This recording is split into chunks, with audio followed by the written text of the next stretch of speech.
Sanibonani bazalwane, siyanamukela enkonzweni namhlanje. Siyabonga kakhulu ukuthi niqhubeke njalo nathi ekukhonzeni lapho emakhaya. Siyathemba ukuthi nizoyithokozela namhlanje inkonzo masingene endumisweni.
Hallelujah. Sanibonani, sinesonto elimangalisayo phambi kwethu namhlanje. Nakhu odinga ukukwazi. Siyakhuleka zonke izinsuku ngoFontambama kuFacebook na kuInstagram live. NgoLesithathu ebusuku ngo7:30 sizoba neSisterhood event elive ehlanganisa wonke ama-location ase-His Church. Siyacela ukuthi abesifazane basijoyine. Ngaleso sizathu i-midweek meetup angeke izibe khona kuleli sonto ngoLesithathu. Uma unombuzo noba udinga umkhuleko, cela usifonele, usi-SMS noma uthumele iWhatsApp kule number ethi 071 630 4488. Ngiyaphinda futhi 071 630 4488. Lesikhathi isikhathi esinzima kakhulu kubazalwane bethu abaningi. Abanye abazalwane bethu balahlekelwe imisebenzi noma amaholo noma bancishiselwe amaholo. Siyacela bazalwane ukuthi sithwalisane kulesi sikhathi. Makunomzalwane oseduze nawe omaziyo ukuthi unesidingo ungakwazi kumsiza, siyacela ukuthi umsize.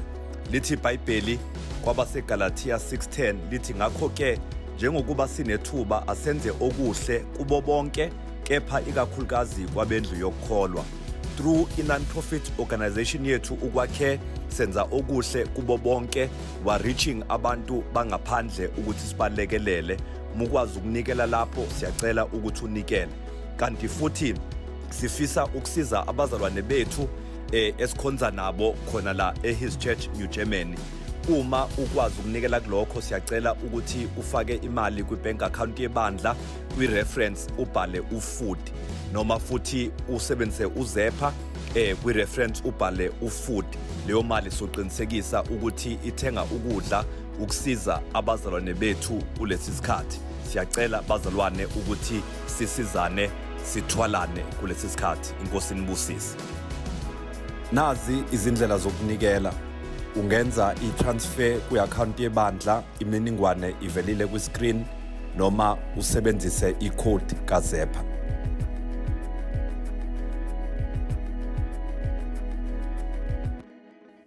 Sanibonani bazalwane kuyintokozo kakhulu ukuthi siphinde sihlangane ngalendlela ngiyabonga kakhulu bazalwane ithuba engilitholayo nami ukuthi sizohlephulelana izwi lenkosi namhlanje emini ngibingelele kakhulu abazalwane base His Church New Germany nginikhumbule ngendlela emangalisayo bazalwane ngiyalangazelela lelo suku esophinde futhi sibonane ngalo yize kunje ngibingelele futhi kakhulu nabantu abonke abazobe belalele abanye abazalwane kwabanye amabandla nabo bonke nje abantu abakhetha ukuthi bazolalela okukhulunywa inkosi namhlanje bazalwane ngiyabonga kakhulu ukuthenjwa amazulu ukuthi ngizoma phakathi kwenu sizohlephulelana izwi ngalendlela ngiyambonga kakhulu uNkulunkulu bazalwane osihlelelayo yazi uNkulunkulu akasifaki endaweni noma akasibeki endaweni lapho engasihlelelanga khona mengicabanga nje ukuthi kube lo u2002 besizoyibuka kanjani nje lezi inkonzo kuma 3310 ethu kodwa uNkulunkulu wenza indlela walinda isikhathi nokugcwaliseka kwezikhathi ukuthi sikwazi ukuthi sikwazi ukuqhubeka sikuxhumane ngalendlela wayibonile uNkulunkulu ukuthi kufanele kufike ngo2020 lokho kwenzakala yikho singenavalo bazalwane ngakho konke okwenzakalayo asithukile ngoba siyazi ukuthi lo ongakithi yena kathukile yena kamangele ngokwenzakalayo kodwa useyazi vele ngoba yena wazi isiphetho sendaba ekuqaleni sindawonye nje bazalwane yazi ngicabanga le ndaba ngibuka enkundleni zokuhlangana zonke abazalwane bebhizi bephikisana ngokuthi makuvulwe amabandla noma bangavulwa kodwa nje ngiyacela abazalwane mina nje okwami ukuthi ngicelele abelusi benu abefundisi benu ukuthi bazalwane ngiyacela nibabekezelele besenza lesi sinqumo sokuthi mabavule noma bangavuli na nokuthi bazalwane asibekezelelane nje sonke esinqumeni esizosenza ngoba ukuthi mina angicabangi njengawe akwenzi wena isiwula noma mina isiwula kodwa sobabili siphokophele sifuna umbuso kaNkuluNkulu and so lokho kufanele kusihlanganise bazalwane kusenze sibe imbumba singabe inhlekisa emhlabeni besibuka sibhizi siqophisana silwa kodwa ngiyacela nje bazalwane ukuthi sibekezele lithi iBhayibheli uNkulunkulu akalibali ukufeza isithembiso sakhe njengalokho abanye bebona ukuthi uyalibala ufunde lapha kuPetro wesibili chapter 3 uverse 9 uNkulunkulu uyabekezela yazi ngesinye isikhathi ke sibone ngathi uthatha isikhathi eside kodwa kahle kahle usuke bekezele ngoba ulindile uNkulunkulu ukuthi bona bonke beze ekuphileni baphunyuke ekubhujisweni wona wonke umuntu bazalwane so ngiyacela ukuthi abafundisi nabalusi benu besabhizi befuna enkosini ukwazi kahle ukuthi mabenze njani sibabekezelele yazi mayengicabanga indaba kaMoses bazalwane enyukile ehambile esentabeni eyokhuluma noNkulunkulu eyolanda ama-10 commandments lithi iBhayibheli abantwana bakwaIsrayeli basala laphansi babuzana bodwa ukuthi sizokwenza njani manje ngoba lo Mose ngathi uthatha isikhathi eside bafaka ingcindezi kuAaron ukuthi makenze something ukulungisa isimo makenze okuthile ukuze agculise abantu ajabulise abantu masingabafaki ke ingcindezi abelusi bethu bazalwane ukuthi baze bakhe ithole legolide ngenxa yokuthi sifisa bathokozisa abantu sonke siphokophele ukuthokozisa uJehova nokuthi ngelinye ilanga bayazi ukuthi bazozilanda phambi kwenkosi ngeimpilo zethu bazalwane. So ngiyacela ukuthi impela silinde ukuzwa ukuthi uNkulunkulu uthini. Mhlawumbe elakhi ibandla lizokhetha lokhu ongaprefer wena, kodwa ngiyacela mzalwane wami ukuthi umthembe uNkulunkulu umesinqumeni nawe uNkulunkulu asikhulumayo kuwena egameni lika Jesu.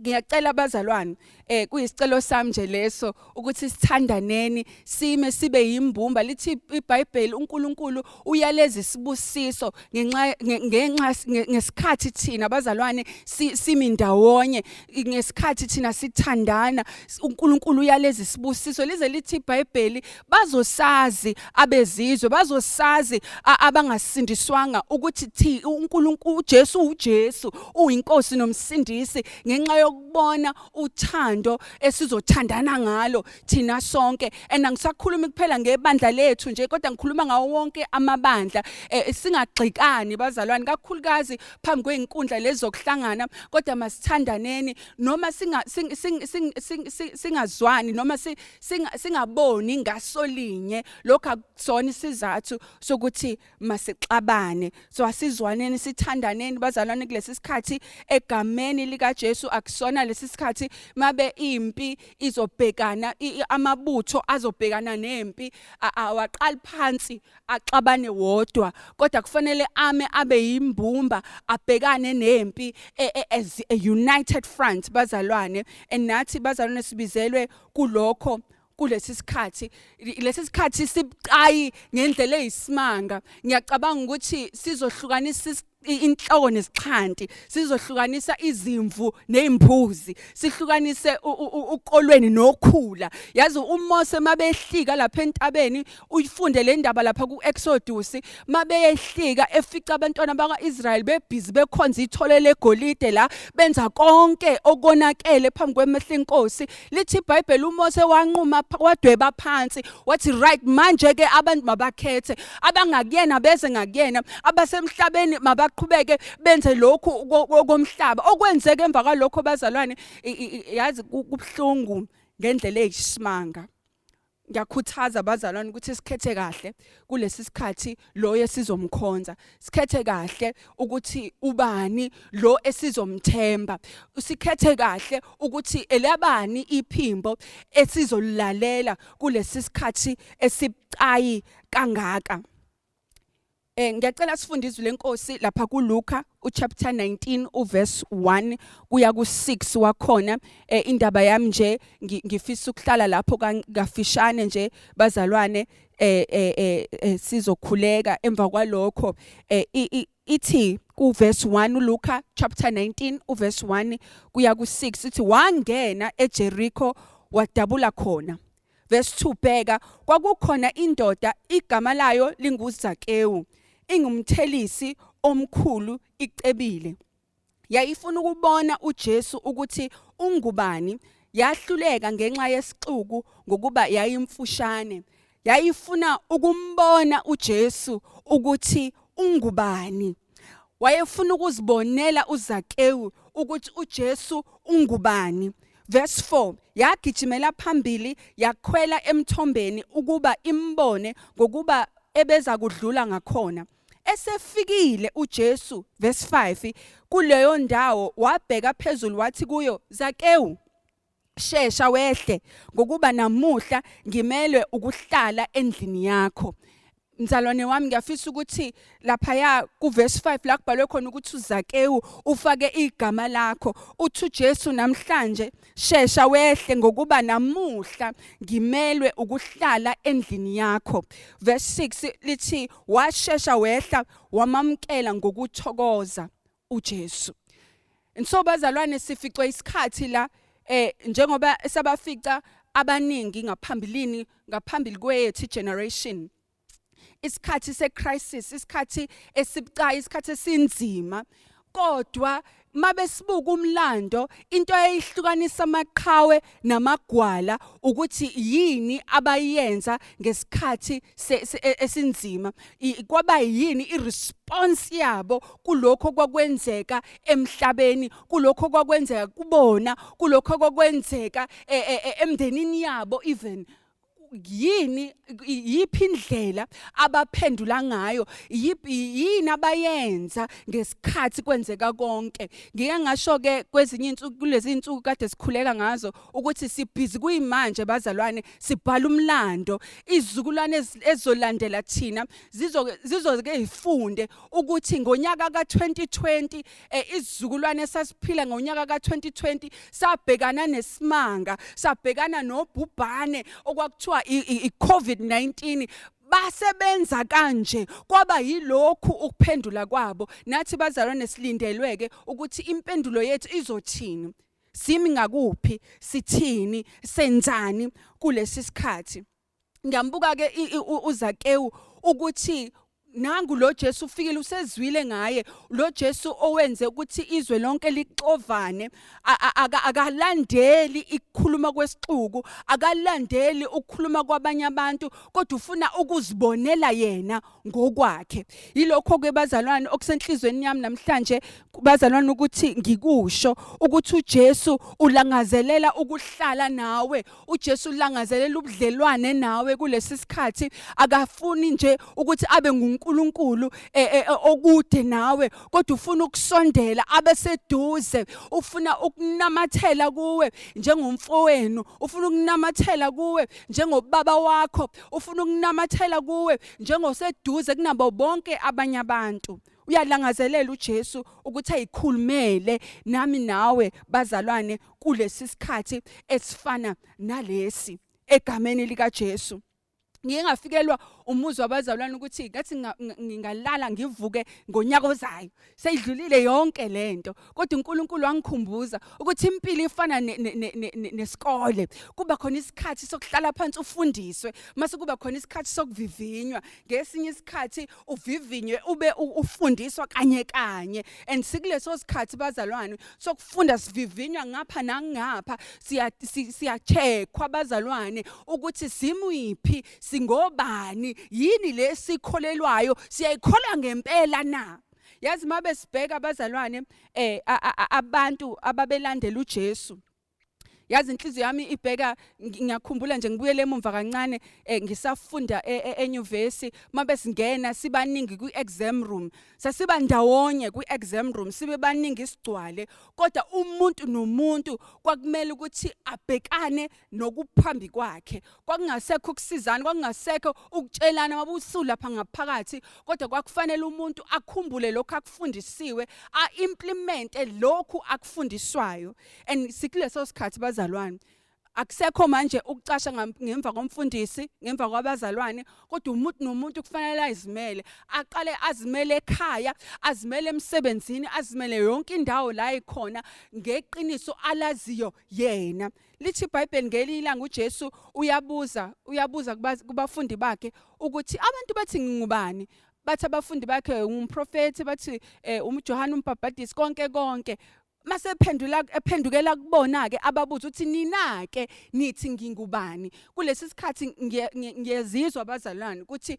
uJesu impela uyabuzisisa ukuthi nina ke nithi ngingubani masifuna kuphethwe oqala ngiyacela nje bazalwane ubhale phansi ufunde kanye nami mabe uphethe iBhayibheli lakhe eduze uphethwe oqala uchapter 3 uverse 15 uthi kepha mngcweliseni uKristu abe inkosi ezinhlizweni zenu mngcweliseni uKristu abe inkosi enhlizweni zenu ngamanye amazwi menzeni abaleke enhlizweni zenu mhlukaniseleni ukuthi angathintwa yilutho enhlizweni zenu noma ngaqhamuka ini nani ezovela kodwa mngcweliseni uKristu abe inkosi angalingasuswe ehlalweni sapho sobukhosi enhlizweni zenu liqhubeka lithi nihlale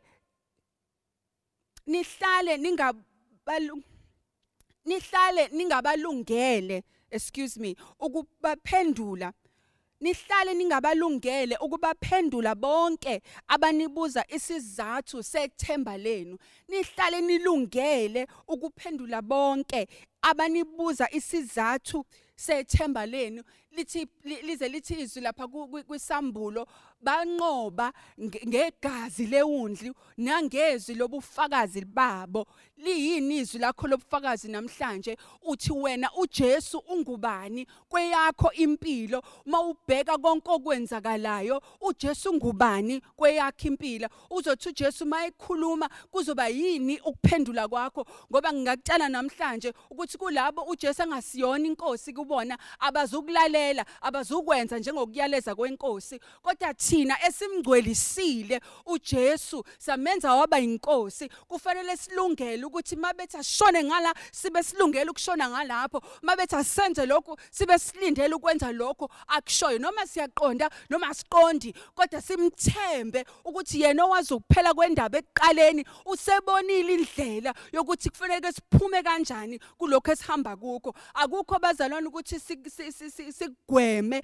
lokho kwenzakalayo, kodwa kufanele singene kukho sidlule njengamaqhawe nesibindi. Akusiso lesi sikhathi samagwala abazalwane, kodwa kufanele labo othemba labo likuJehova abangezukulalela isimo, abangezukulalela ukukhuluma kwabantu, abangezukuhamba nezixuku, kodwa bazosihlukanisela bona ukuyikhetha inkosi nokuyingcwelisa inkosi einhlizweni zabo. Baningi bayakhuluma bazalwane, bakhuluma konke, nabangakholwa bayakhuluma, bagxeka ibandla, bagxeka uNkulunkulu kulesi sikhathi. Kodwa masimgcwelisile uNkulunkulu, samenza wayinkosi einhlizweni zethu, kuzoqhamuka konke okuqhamukayo, kodwa sime ethembeni esilaziyo, sibambelele kulokho esikwaziyo. Ukhona umoya engcwele. Besikhuleka bazalwane kuleli sonto edlule, sinxusa uNkulunkulu ukuthi umoya wakhe uphinde ukusigcwalisa futhi,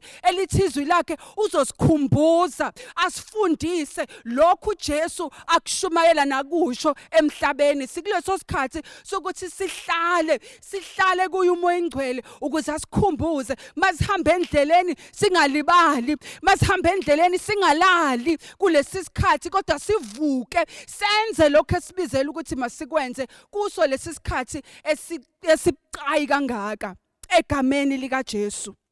Isikhathi sokunqoba lesi bazalwane, isikhathi sokuphuma emdibini. Ngiyayithanda indaba kaZakewu bazalwane lesifundile ukuthi uZakewu uyazi wasifunela yena ukumazi uJesu. Akazange azabuke okushiwo abanye abantu, kodwa wasifunela ukuzazela yena ukuthi ubani lo okukhulunywa ngaye, ubani lo owenza imangaliso, ngubani lo ogxekwa kangaka. Yazi bazalwane, mesibuka izwi lenkosi, masibuka abantu ababelandela uJesu, zintathu igaba engifisa ukuyibala ngaphambi ukuthi ngivale namhlanje bazalwane. Isigaba sokuqala, ababhali, abasejusi nabaFarisi, laba ababegxeka uJesu, bembukela kude, begadile ukuhamba kwakhe. Yazi bazalwane, into ehlekisayo ukuthi yize babengafuni, kodwa babengabalandeli bakaJesu, ngoba babebhizi belandela, bebhekile ukuthi wenzani ke manje, wenzani ke manje, animbhekeni ukuthi wenzani, beqaphele kahle ukuhamba kwakhe. Ngiyababona nabangakholwa bayabhizi basho konke kuma internet nasey'nkundleni lezo kuhlangana ko Facebook nako Instagram nako Twitter, bakhuluma konke abafisa ukukhuluma ngalo nkulunkulu esimkhonzayo. Kodwa yazini bazalwane, okuhlekisayo ukuthi ukube abakholwa, ukube ngempela bathi uNkulunkulu akekho, bahlushwe yini pho? Umbuzo wami thina masimkhonza uNkulunkulu. Isigaba sokuqala ileso. Isigaba sesibili isixuku lese engifisa ukukhuluma ngaso namhlanje bazalwane. Isixuku sasimele abantu ababe nokulangazelela ukwazi uJesu, kodwa bengafuni yena, befuna izinto zakhe, befuna imangaliso zakhe, kuthi lapho engasenzi njengokufisa kwabo bamunyuke kubo. Lapho bengasaqondi kahle ukuthi kwenzakalani, bamunyuke kuye. Lapho singasekho khona isinkwa, lapho kungasekho khona lento abayifunayo, bamunyuke kuyena ngoba bamgcwelisanga njengenkosi empilweni yabo. Kunabazalwane esinabo, kunabazalwane esikhonza kanye nabo. Nathi bazalwane sinecala njengabafundisi nabantu abafundisayo izwi lenkosi. Sike sawatshela abantu sathi abeze kuJesu ukuze bathole ama blessings, amabeze kuJesu ukuze bathole imoto nemizi. Kodwa ukukhonza uJesu bazalwane kungaphezulu kwemizi, kungaphezulu kwama blessings akhe, kungaphezulu kwezinto zakhe. Yize namandla okusenzela konke, kodwa lapho esiphokophele kukhona uyena, hayi ezintweni zakhe. Kufanele siphume bazalwane emdibini, kufanele siphume exukwini, sizikhethele, sizinqumele thina ukuthi noma kwenzakalani ngaphandle, noma kwenzakalani emhlabeni, kodwa nginqumele ukumgcwelisa uJesu abe yinkosi enhlizweni yami. Isigaba sesithathu, abafundi bakaJesu abanamathela kuyena kwaze kwaba sekufeni. Yithi labo bazalwane sibizelwe kuleyo nkonzo yokuthi singabe salibala ke manje, singabe salala ke manje. uJesu akasithembisanga bazalwane ukuthi impilo zethu zizoba lula, zizoba mnandi, kodwa uJesu uthi igaranti esinayo ukuthi la emhlabeni kuzoba nezinhlupho eziningi, kodwa uthi masiqine isibindi ngoba yena usenqobile, yena usenqobile, he has overcome the world. Okwethu bazalwane ukuthi sidlala indima yethu. Lithi iBhayibheli uJesu uthi ngathi akanamahloni wokuthi isibizwe ngegama lakhe. Lithi iBhayibheli usithembile bazalwane, bofunda lapha encwadini yamaHebheru, usithembile, usibiza ngabafowabo, ngabafowakhe nodade wakhe bazalwane. uJesu namhlanje akanamahloni ngathi bazalwane. Nathi simele ukuthi singabi namahloni ngaye, njengabantwana bakaNkulunkulu siqine simi isibindi, sifakaze ngalo Jesu ngoba ukhona namanje. Noma isimo singaba njani, kodwa ukhona uJesu,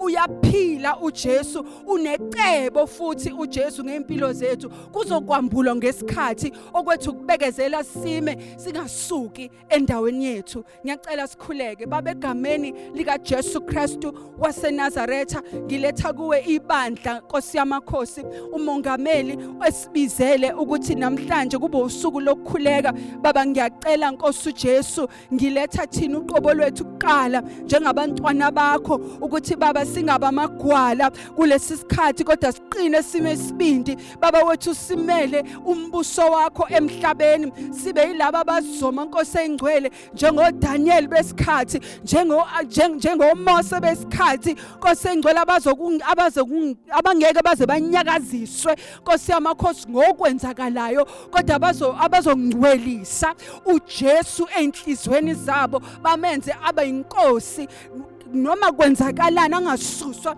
uJesu esihlalweni sakho sobukhosi.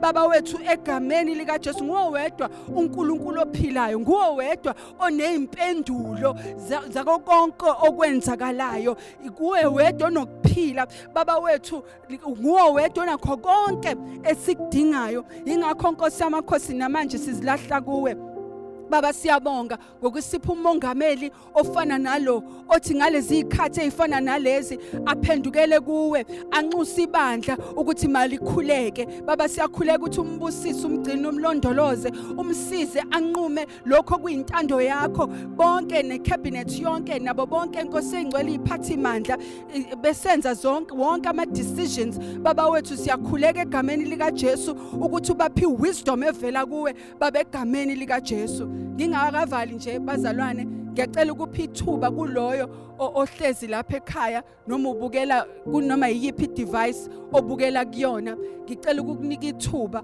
lokuthi umthathe lo Jesu, umamkele njenganenkosi nomsindisi empilweni yakho. Bakade bedelela bebuza ukuthi kanti konke lokho okubhaliwe eBhayibhelini kuzokwenzeka nini. Sesiqalile bazalwane, siyakubona kuyenzeka impela konke okwenzakala. Yingakho singathuki, yingakho singenavalo, ngoba vele kwakusekubhaliwe, kulotshiwe ukuthi kuyofika izikhathi ezifana nalezi. Mase kuficeke mntaka baba, umamkelile uJesu, unesiqiniseko, unamandla okumelana nalezi izikhathi, unesiqiniseko sokuthi impilo yakho iphephile, hayi iphephele ukuthi uphile nje kulomhlaba kodwa iphephile noma usudlulele usiye ngale. Bazalwane, egameni lika Jesu ngiyacela ukuthi uma engakaze umamkele uJesu njenganenkosi nomsindisi empilweni yakho, ungakaze umngcwelise njengenkosi empilweni yakho, yiso lesisikhathi ungabisadembesela, ungabisabeka olunye usuku, kodwa khetha namhlanje ukuthi umenze abe inkosi empilweni yakho. Ukuphila kukuye, konke esikudingayo kukuye, impendulo zonke zikuye. Ungukuphila yena uqobo lwakhe, ungukukhanya, uyindlela, konke esiyikho kuphelela kuye. Namhlanje ungamamkela, akudingi nje ukuthi wenze into eziningi, ukuthi ukholwe ngenhliziyo, uvume ngomlomo wakho, uphenduke okuyikupheleleni wena, umenze abe inkosi ayilawule impilo yakho. Mabunjalo ke namhlanje ngiyacela ukusho lomkhuleko kanye nami uthi uNkulunkulu Baba, egameni lika Jesu ngiyabonga Nkosi yamakhosi ukuthi ukhulume nempilo yami. Ngiyabonga uNkulunkulu ophilayo ukuthi ungenzele umusa wokuthi ngilizwe iqiniso. Namhlanje ngiyakholwa ngenhliziyo yami, ngiyavuma ngomlomo wami ukuthi impela Kristu Jesu uyinkosi, ungumsindisi. Akukho ukuphila ngaphandle kwakho, ayikho indlela engifuna ukuyiphila wena ungekho. Ngicela wena Nkosi yamakhosi uyibuse impilo yami, ungenze ngibe ngumntwana wakho egameni lika Jesu. Amen. Siyabonga kakhulu bazalwane, uNkulunkulu anibusise kakhulu. Sisaphokophela emgomeni, asipheli imandla, asihlehli inyova, kodwa siyaphambili ekumkholweni uNkulunkulu wethu onamandla onke, oneqiniso lonke, onakho konke esikudingayo kulesi sikhathi. God bless you egameni lika Jesu. Amen. Siyabonga ukuthi ube yingxenye yalendlela entsha yokwenza inkonzo. Ube nesonto elimnandi.